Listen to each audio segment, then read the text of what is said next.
तुमच्या computer skills upgrade करायच्या आहे? दिशा कम्प्युटर इन्स्टिट्यूट घेऊन आले आहेत महा डिस्काउंट ऑफर। आता कोणताही कोर्स करा फक्त 1800 रुपयांमध्ये। पुण्यातील वैष्णवी हगवणे आत्महत्या प्रकरणात ज्यांचं नाव आलेलं आहे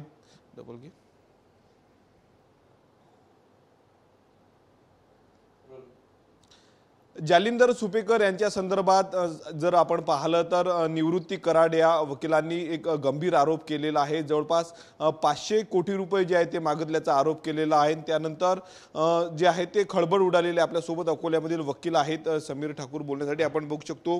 निवृत्ती कराड जे वकील आहेत गायकवाडांचे त्यांनी असा आरोप केलेला आहे की जालिंदर सुपेकर यांनी 500 कोटी रुपये या संपूर्ण प्रकरणातून बाहेर काढण्यासाठी मागितलेले होते। तुम्ही संपूर्ण या प्रकरणाचा अभ्यास केलेला आहे, तुम्ही वकिली अकोल्यामध्ये करतायत, काय नेमकं प्रकरण आहे, काय सांगा? सर, हे प्रकरण नेमकं असं आहे, पुण्यातील गायकवाड पिता पुत्र हे अमरावती कारागृहात बंदी म्हणून आहेत।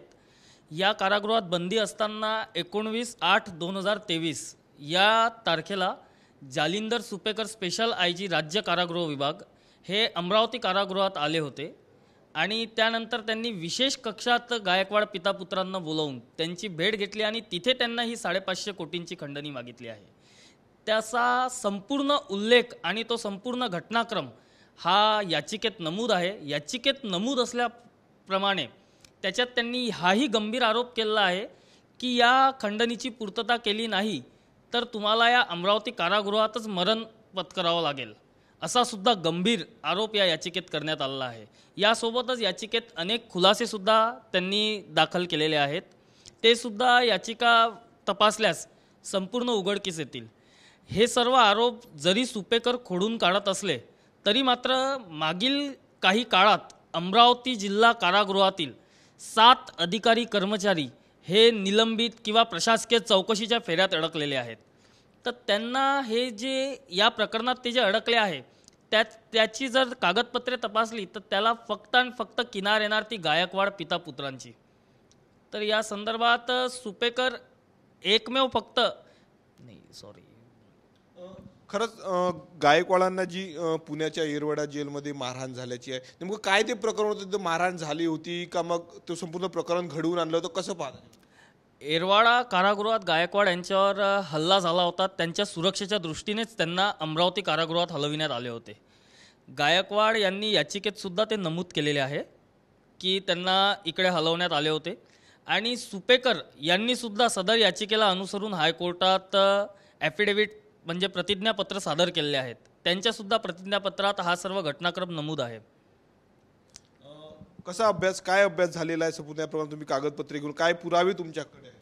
या याचिकेत जे गंभीर आरोप करण्यात आलेले आहेत गायकवाड पिता पुत्रांवरती झालेल्या FIR, त्यांच्या कौटुंबिक वादाचा जो प्रकार आहे हा सर्व प्रकार न्यायप्रविष्ट आहे। सद्यस्थितीत न्यायालयीन प्रक्रिया सुरू आहे त्याच्यात। त्यानंतर त्यांच्यावर जो मकोका दाखल झालेला आहे या सर्व प्रकरणाला अनुसरून त्याचा पण मोक्का न्यायालयात सुनावण्या सुरू आहेत। सद्यस्थितीत न्यायालय काय निर्णय घेते याकडे बघणे औत्सुक्याचे ठरलेले आहेत। तुमचं काही वकिलांशी बोलणं झालंय का? गायकवाडांचे जे वकील आहेत निवृत्ती कराड यांच्यासोबत काही संपूर्ण या प्रकरणात बोलणं झालं का? कारण गंभीर आरोप त्यांनी केलेले आहे 500 कोटी रुपयांच्या खंडणी। हो, त्यांनी याचिकेत तो संपूर्ण घटनाक्रम सुद्धा नमूद केलेला आहे। वास्तविकतेत निवृत्ती कराड हे जेव्हा अमरावती कारागृहात भेटीला गेले होते, आरोपी आपले गायकवाड पिता पुत्रांच्या भेटीला गेले होते, त्यावेळी त्यांना संपूर्ण हा घटनाक्रम सांगितला होता। तेव्हाच कराडांनी या संपूर्ण प्रकरणाची दखल घेत याचिका तयार करून नागपूर उच्च न्यायालयात दाखल केली आणि त्या याचिकेतच हा सर्व त्यांनी घटनाक्रम नमूद केलेला आहे की कशा पद्धतीने हा सर्व एक्स्टॉर्शनचा प्रकार घडला आणि कशा पद्धतीने याचिकाकर्ते गायकवाड पिता पुत्रांना जेलमध्ये त्रास दिला चालला आहे, हा सर्व त्यांनी प्रकार त्यामध्ये मांडला आहे याचिकेत।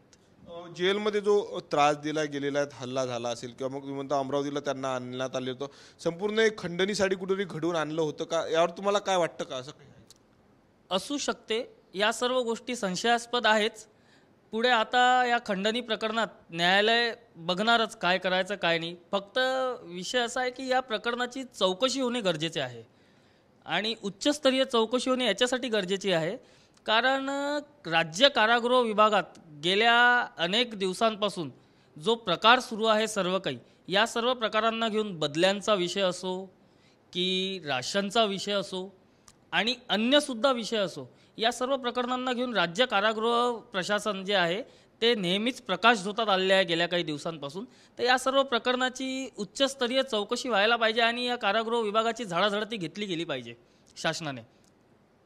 नक्कीच आपण बघू शकतो ज्या पद्धतीनं सकाळी निवृत्ती कराड यांनी जो आरोप केलेला आहे, गायकवाडांचे वकील आहे, की जालिंदर सुपेकर यांनी 500 कोटींची खंडणी मागितल्याचा जो आहे तो आरोप केला होता. आणि त्यानंतर नवीन जे आहे ते खळबळ उडालेली होती. अशातच अकोल्याचे जे वकील आहेत समीर ठाकूर यांनी देखील अनेक गौप्यस्फोट केलेले आहे. कॅमेरामॅन अनिकेत दहातोंडेसह मी स्वप्नील उमाप, TV9 मराठी, अकोला. तुमच्या कम्प्युटर स्किल्स अपग्रेड करायच्या आहे? दिशा कम्प्युटर इन्स्टिट्यूट घेऊन आले आहेत महा डिस्काउंट ऑफर. आता कोणताही कोर्स करा फक्त 1800 रुपयांमध्ये.